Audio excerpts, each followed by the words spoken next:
Bom dia!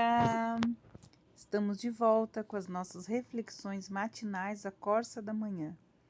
Nesse mês de maio, o mês da família, nós estamos aprendendo algumas lições de convivência no âmbito familiar.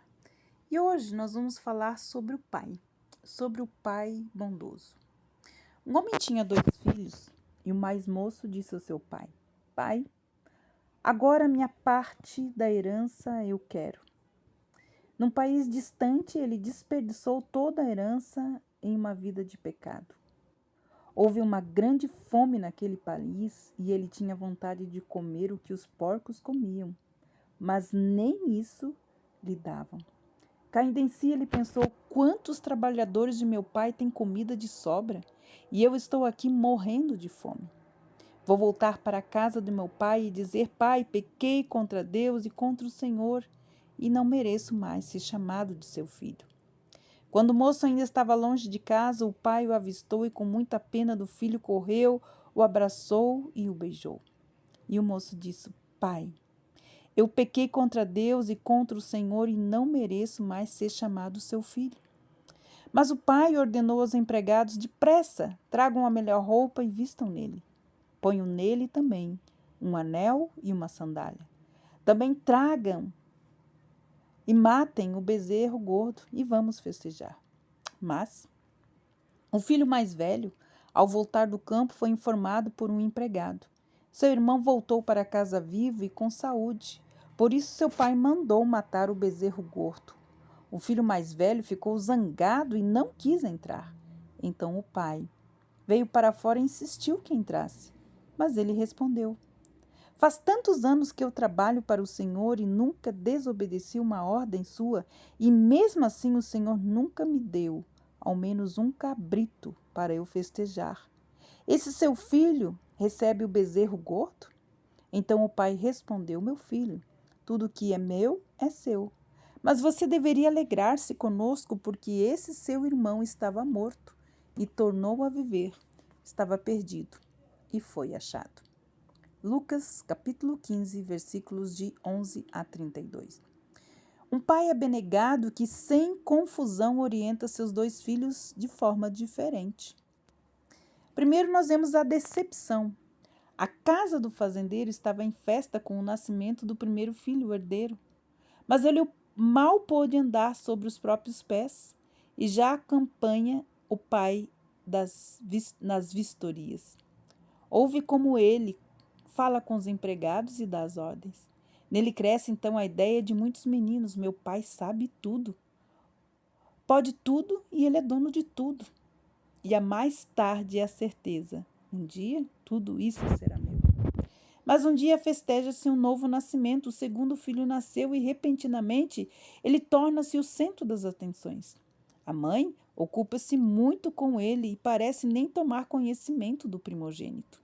Este torna-se manhoso e agressivo, mas não reconquista a costumeira atenção. Tenta e então, de outra forma, volta a molhar a cama, não quer comer ou fala como um bebê. Um dia até bate no bebê. Os pais o castigam e depois, com muito cuidado, tentam ajudá-lo a aceitar o irmão. Mas os sentimentos de rivalidade permanecem mesmo quando já brincam juntos. Quando ouviu o filho único do fazendeiro vizinho dizer: eu um dia não preciso dividir com ninguém, o mais velho dos 2 irmãos pensou: e eu terei que dividir com meu irmão. Eu recebo a fazenda. É verdade, mas nem tudo será meu. Se eu trabalhar bastante, poupar muito, certamente a recuperarei.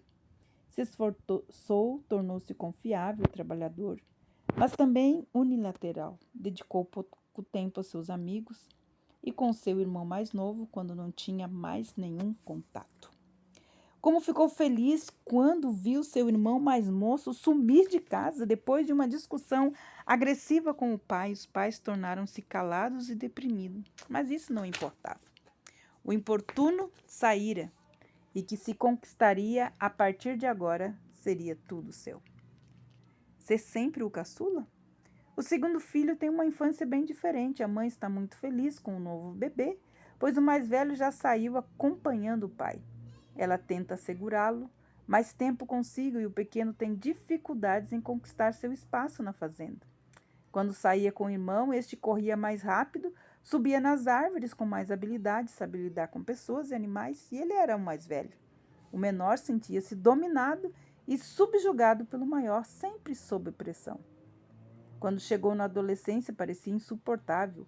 Por fim, ele só tinha um pensamento: em casa eu não posso nem respirar, eu quero sair, ficar longe da minha mãe que não me larga, longe da prepotência do meu irmão e do olhar preocupado do meu pai.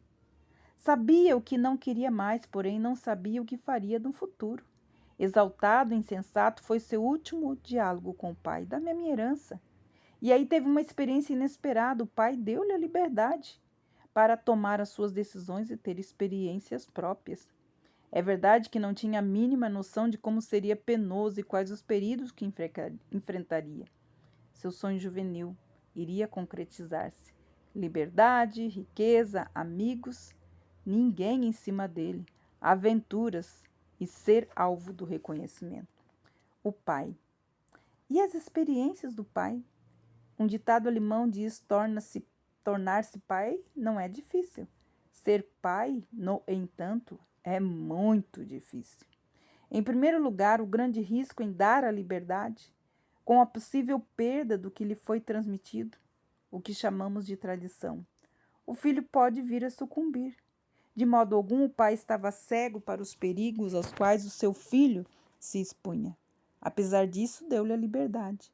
Com isso, foi preciso renunciar às suas próprias ideias a respeito de gratidão, de dever filial e do desenvolvimento profissional do filho. Havia ainda o temor da perda e o sentimento de culpa, como, por exemplo, será que eu fiz tudo errado?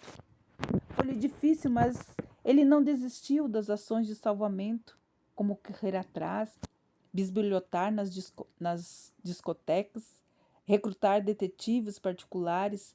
Difícil também a situação foi da mãe, que, tendo que controlar seus sentimentos, sabendo que só as experiências próprias ensinam algo aos seus filhos. Depois veio longo tempo sem notícias. Os poucos cartões postais que estavam na gaveta da mãe, de vez em quando, estando na cozinha, ela os olhava saudosa. Eram poucos, reduzidos, sinais de vida, de aonde estaria o seu filho. Apesar das decepções e amarguras, é necessário aprender e esperar positivamente, isto é, cheio de esperança.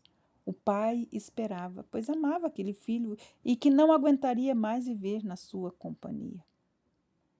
Assim, quando o filho surgiu no horizonte, pôde correr ao seu encontro cheio de alegria, facilitando-lhe a volta humilhante. Pai e filho voltam juntos para casa. Que companhia, que ajuda! O pai não recua, assustado quando vê o filho esfarrapado, mas o abraça e assim identifica-se com sua desgraça diante dos empregados. Também não corta precipitadamente a confissão de culpa do filho, para não privá-lo do efeito libertador do ato de pedir perdão. Rápido e objetivo das suas ordens para festejar a grande alegria do reencontro. São necessárias boa comida. O filho recebe essa nova chance, uma vida em comunhão e de trabalho organizado. O pai o ajuda, o filho só queria receber, por achar que estava sendo prejudicado, a aprender a dar, recuperando então o amadurecimento que leva uma vida plenamente realizada e cheia de gratidão. Isso o pai também tenta ensinar ao primogênito, que embora vivia na casa, permanece alheio ao desprendido amor de um pai. Sente compaixão pelo filho íntegro, mas arredio, infeliz, calculista, que tem tudo, mas passa ao largo do verdadeiro sentido da vida. Sua vida só foi trabalho. É o que se diz em muitas participações de falecimento. Mas só o trabalho não é suficiente. Trabalho e amor devem andar juntos para se alcançar um desenvolvimento sadio. Nós, mais velhos, sabemos que Deus ordena aos jovens: honre seu pai e sua mãe. e diante das cãs te levantarás. Será que também aprendemos a lição que esta parábola ensina? Dar liberdades aos jovens para escolherem o seu próprio estilo de vida, inclusive espiritual, será um exercício constante. É difícil e vai contra a nossa índole, mas devemos proporcionar aos jovens tempo e espaço para o seu próprio treinamento na vida. Ainda ouço a mãe dizer aflita: eu queria tanto protegê-los, mas vocês insistem em ter as suas próprias experiências. Torna-se duro para nós renunciar às medidas corretivas, inclusive as válidas. É difícil conservar-se aparentemente inativo em espera paciente, sem amargura e sem contabilizar o próprio empenho.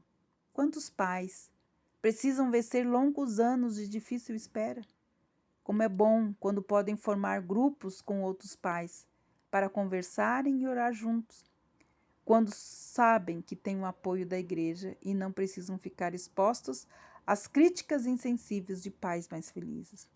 Muitas vezes incentivei a formação de grupos para este fim e os resultados foram animadores.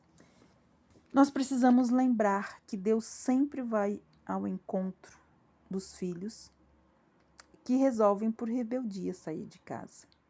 Quando o filho perdido surge no horizonte, ou quando há sinais do retorno à ideia errônea que fazemos a respeito da dignidade paterna nos impede de ir ao seu encontro.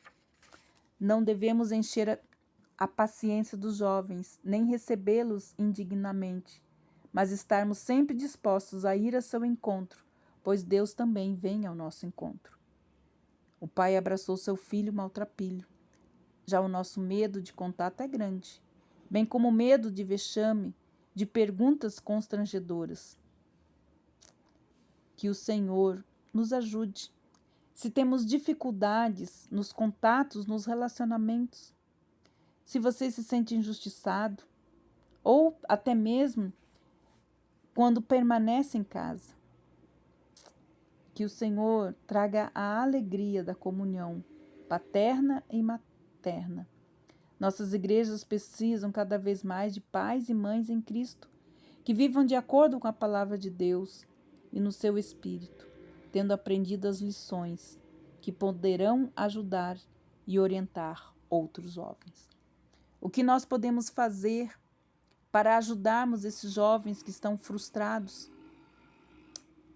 Nós podemos orar por eles. Se existe algum jovem que saiu de casa e ainda não voltou, que você possa orar pelos jovens da sua família e orar também pelos jovens da sua igreja. Que o Senhor nos dê amor como esse pai. Que nós possamos perdoar as falhas na família e também na igreja. Que o Senhor nos tire o medo de demonstrar o nosso amor para aqueles que saem, mas voltam arrependidos. Que o Senhor nos abençoe e que possamos orar pelos pais bondosos e pelos filhos errantes que se arrependem e voltam para casa.